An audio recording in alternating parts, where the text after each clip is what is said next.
Think you got what it takes, huh? Let me see. Ready to go.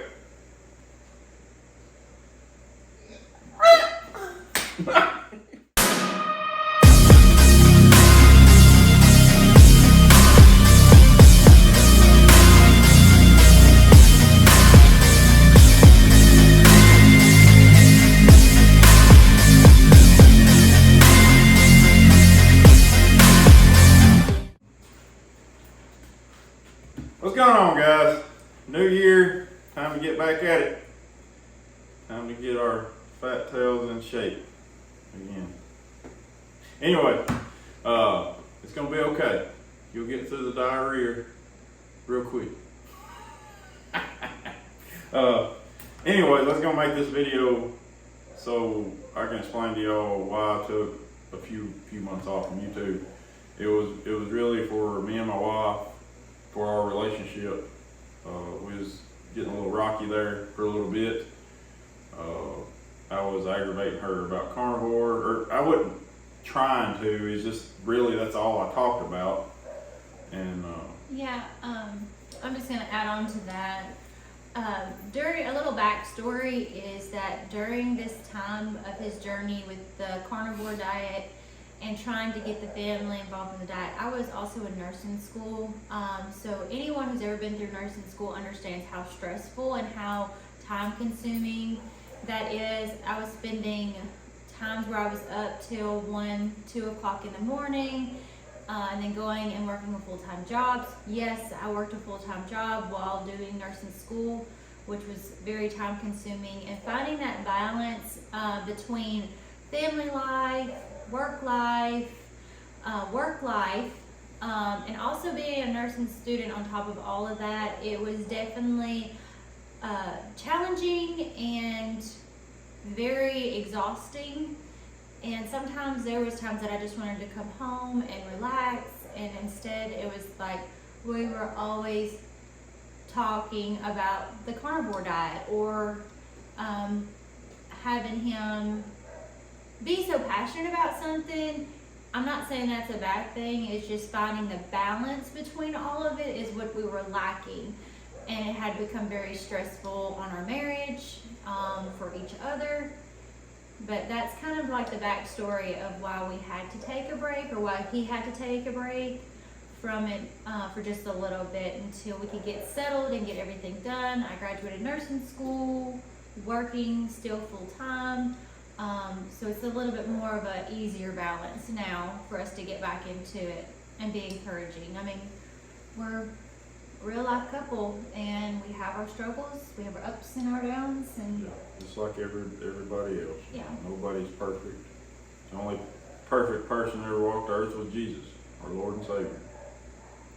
But we have learned a lot over these past few months as I did take a break. We had a very fun experience trying to sell a dirt bike. That I think that's where it all really began.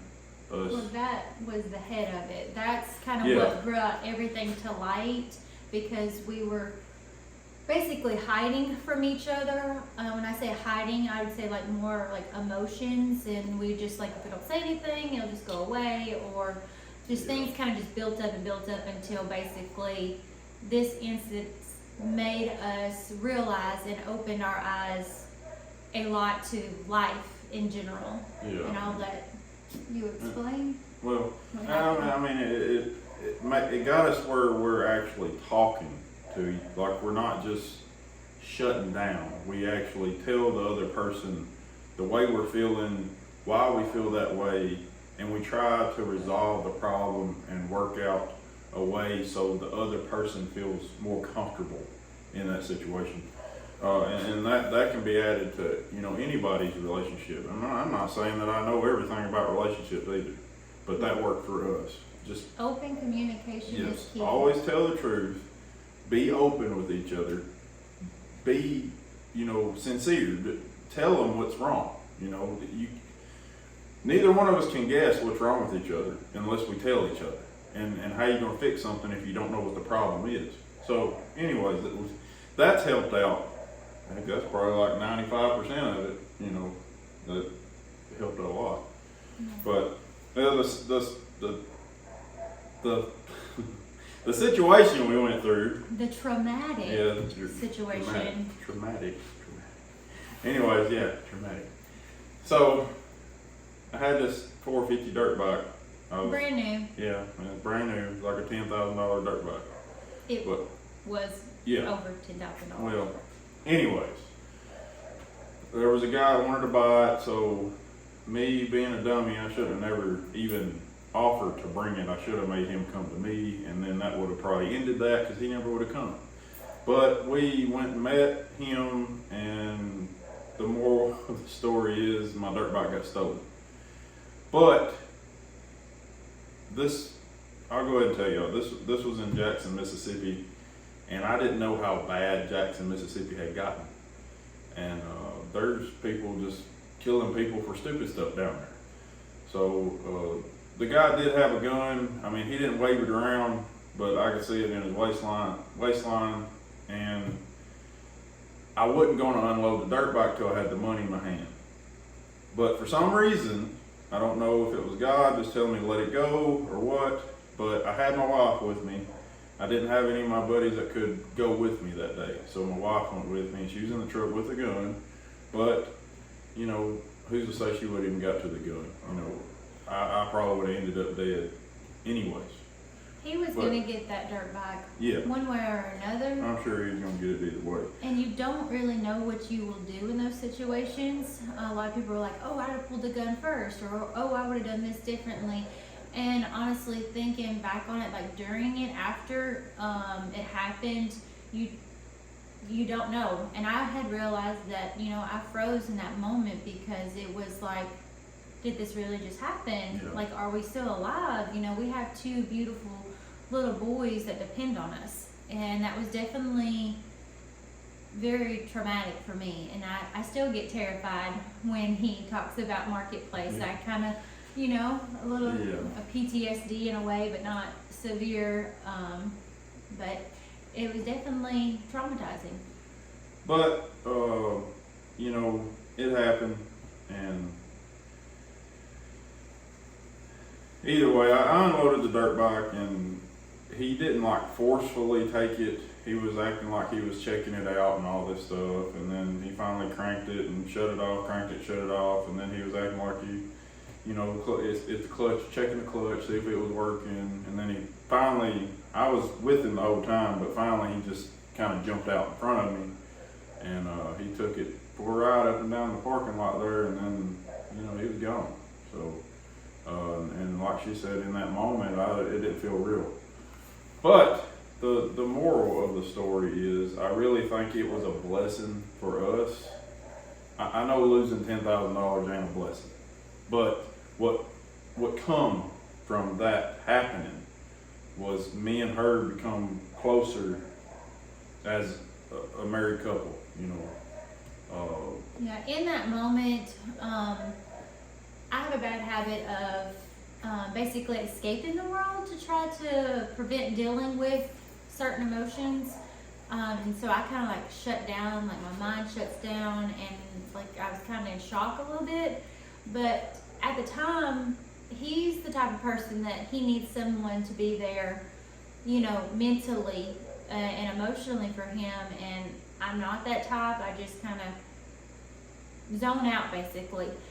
And he had different emotions than I had, and he didn't feel like I was there for him. And I didn't realize that in the moment until he started opening up and telling me how he really was feeling. And he was trying so hard, y'all, to like hold it in and be tough and be supportive and be there for me. Well, that's what I was trying to do, was trying to comfort you and, you know, her. And she was, like she said, she was just shut down. She wasn't showing no kind of emotion. And I thought she was sitting there thinking about money, is what she was thinking about. Like, we just lost all this money, and, you know, I thought she was going to go into a depression or something. And I was so worried that she was, you know, worried about the dirt bike and all that. No, she wasn't. She was thinking about our life. We could have lost her life, but it took me a while to get her to talk, and then I went through my little emotions. I punched the steering wheel a couple times because. Yeah, Anyway, and he I let it thought go. that, would any man out there, you want to be the man in the relationship. And that when something like this happens, it kind of feels like it degrades you a little bit, and I feel like that's how he was feeling. Yeah. And until he told me that, I didn't know that's how he was feeling. And then I had to explain to him, like, no, like, this was going to happen one way or another, and it's better the way that it happened, because we could be dead right now. Because when we called the police, y'all, when I say it took over 20 minutes to get there, it took over 20 minutes to get there. And we still have not heard back from the detectives, and we have called and left numerous voicemails, and it's kind of like they just don't care. And at least that's how I feel. Yeah, well, nothing against cops or anything. We have good cops here in our town. And they're probably really busy in Jackson, Mississippi, I'm sure, but there was 2 detective names on there that's what they specialize in, is theft. So I called both of them and left voicemails, and I haven't heard anything back. But besides the point, we just want to tell you all that story because it brought us closer together. I could care less about the dirt bike. I'd rather walk away with my life. Exactly. Thank the Lord. He gets all the glory for all this. I thank him every day for what he's given me, what he's done, and what he does and what he's done for us, our family and me. But anyways, so that's kind of we've had a few other little things happen, but as far as that, we've been doing great now. So We're definitely getting back on the journey. Yeah. So now that I will not be doing the carnivore diet, and I'm going to be doing the ketovore because I do love my vegetables and I do love my fruits, and won't have as many fruits as vegetables, but that is something that I'm definitely going to get back into, just because it did make me feel more healthy. It made me feel like I had a little bit more energy, not as much. I don't weigh that much, but it was more of like I feel like I weigh that much, and the just being all right, mentally clear, basically. The health benefits outweighs it all, and I think I've said that in multiple videos, guys. It's not about the weight; it's about the way you feel and your health. Are you putting the right nutrients in your body?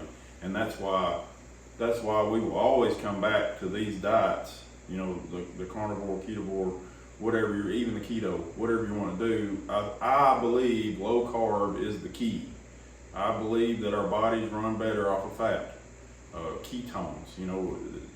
It's just a more efficient energy. You have it on you all the time. You don't have to worry about running and get some kind of grain product or carb product to have energy. And then you feel like crap after you crash on. You just feel sleepy. You're bloated. Blah blah blah.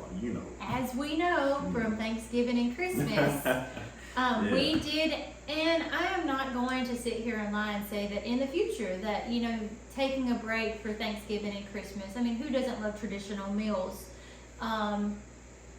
But it's definitely challenging to not consume all that delicious food. So we have taken a break, or a break from the diet. And we indulged.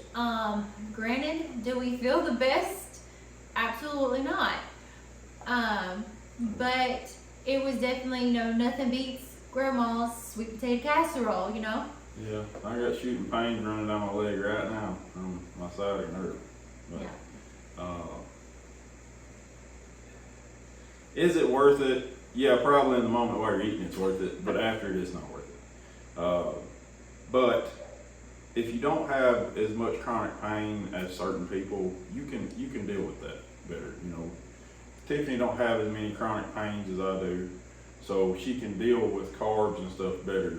When she can have some carbs every once in a while, and it not even affect her. I eat it in a few hours. I feel it. I'm going to feel it. I got a lot of work miles put on my body. I feel like that's kind of where we butted heads a lot because he was trying to explain, oh, it's good for this, it's good for that, and I wasn't seeing that because I didn't suffer from that. So everyone's body is different. There's just no denying that.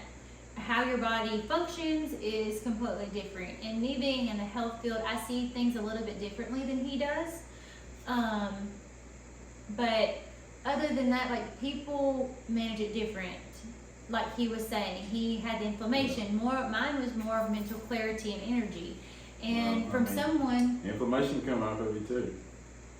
well, I didn't notice it. That's what I was saying. Like You didn't see all the weight, No, I'm not saying the weight. I'm talking about like the feeling of the inflammation. Like I didn't feel Oh, that. okay. Yeah, you're talking about like chronic pain. Right, right. Okay, yeah. And but like other than that, like kind of that's, you know, that's kind of where we butted heads a lot because I was sick and tired of hearing this, and I'm like, I don't, you know, why am I constantly hearing about something that I don't have to deal with? Yeah, you know? and what she's saying is, like, I believe that this is the diet we're supposed to be on, and what she's saying is, if you don't have chronic pain, it would probably be okay for you to splurge every once in a while because it's not really going to hurt you. But if you're an addict like me, and you can ask her, I go in there and eat a little piece of candy or something, and there's a bag over there, I'm going to keep eating. It's like, I don't know if it sends, we call it endorphins or something to my brain, and I'm just like, my body's just like, we got to keep eating that, you know, and there's no nutrients in it, and that's why your body tells you to keep eating it because it tastes real good and there's no nutrients, so they're like, well, we need more of it to get more nutrients, but there is no nutrients. And that's another thing that we differ on is that I can make, you know, sweets last a while. I can go in there and eat one or two pieces and be satisfied. But him, on the other hand, he's like a hound dog. He can find that stuff, doesn't matter if I lock it up. Yeah. But it definitely surprises him that I can make a box of Debbie cakes last 2 weeks when if he buys a box of Debbie cakes, it lasts 1 day. Yeah, but also remember, all this processed food has all the seed oils and blah blah blah. Y'all heard me talk about it a million times. So what we're saying is, if you're gonna eat that stuff, eat a little bit, not every day. Not, I wouldn't even, if you was gonna do that, I wouldn't do it, but every 2 or 3 weeks, maybe eat you something like if you just have to have that. Yeah. I don't want to do that because I will go off the binge and, you know. Yeah. My weakness is sodas. I love me some Diet Pepsi. There's no way around it. I done told him I can't live without it. Well, yeah, and what the goal we're shooting for here, even though that is not ketovore, but the goal we're shooting for here is not spiking our insulin. So if you can keep from spiking your insulin, I'm not saying it's the healthiest thing in the world, you know, but it's a lot better spiking your insulin and, you know, messing your blood sugar up, and you eventually get diabetes because you're drinking a lot of sugar drinks and eating a lot of, you know, carbs and sugar in general, little Debbie's or whatever you want. But I will have to say, gonna add on to that, is that I will have to say that when I was on the ketovore and I was focused on the ketovore, from someone who suffers from hypoglycemia, if anyone's ever experienced that, it's very scary. It's like basically paralyzes you. To me, it does. And I never had an issue with my blood sugar while I was on it. It definitely leveled out. It definitely managed my sugar a lot better. I didn't have to stick my fingers as much to check my sugar every morning. But that was definitely a bonus for me. And y'all can also do research on that. Even if you're a type 1 diabetic, it will not, I'm not going to say it'll cure it, but you'll use less insulin. Like that's like researched and studied. And type 2, you can actually get rid of type 2. Type 2 is yeah. So type 2 you can actually get rid of, you know, unless you're going off into type 1, you know, if you're still eating all the, you know, little Debbie cakes and all that good stuff. But if you're at it like me and you hadn't heard the word, you know, about carnivore, ketovore, you know, keto. Yeah, now that we're back into this, I do want to basically state it's going to be challenging at first, especially if you're first getting into it and you've not been through it already. And it's challenging if you have already been through it, But you know what to expect. yes, you do know what to expect, but it's definitely challenging because you start getting those achy feelings, the stomach, problems, the headaches. The diarrhea. Yes. I wasn't gonna say that, but yes, you get that, but it's kind of like you feel like you absolutely have the flu, the shakes. Yeah, sometimes it does. And Yeah. I have a good friend that's going through that right now, and he is determined, and I'm proud of him. Shout out to Cody, but Another Cody. another Cody. Yeah. But like you also like when you come off the sugars and everything like that, you do get very jittery. You feel like your sugar's low, so you search for something to try to get it back up. But yeah, after a couple of days, I think the first time I went through it, it took about 4 or 5 days, and the second time I went through it, it was like a day and a half.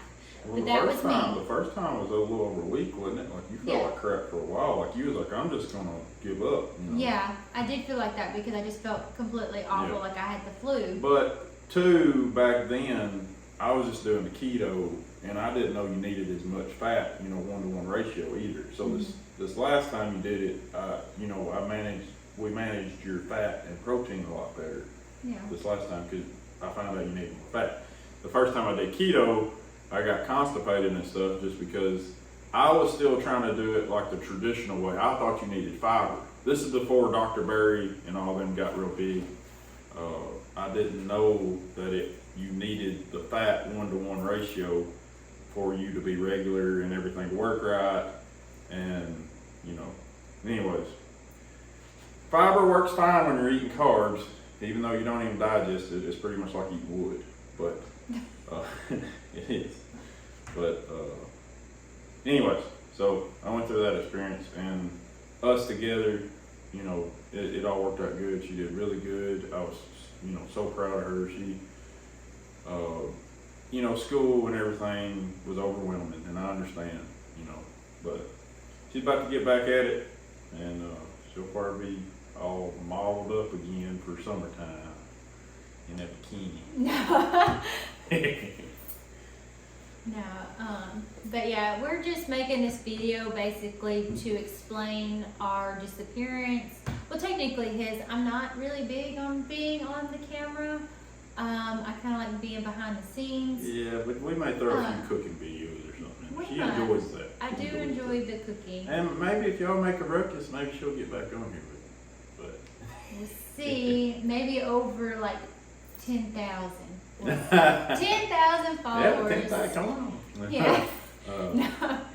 But definitely a big shout out to Dr. Berry. He's definitely been kind of like a guide for him.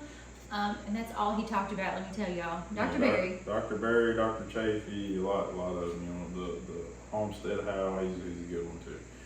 But guys, we won't keep y'all no longer. That's what we wanted to say.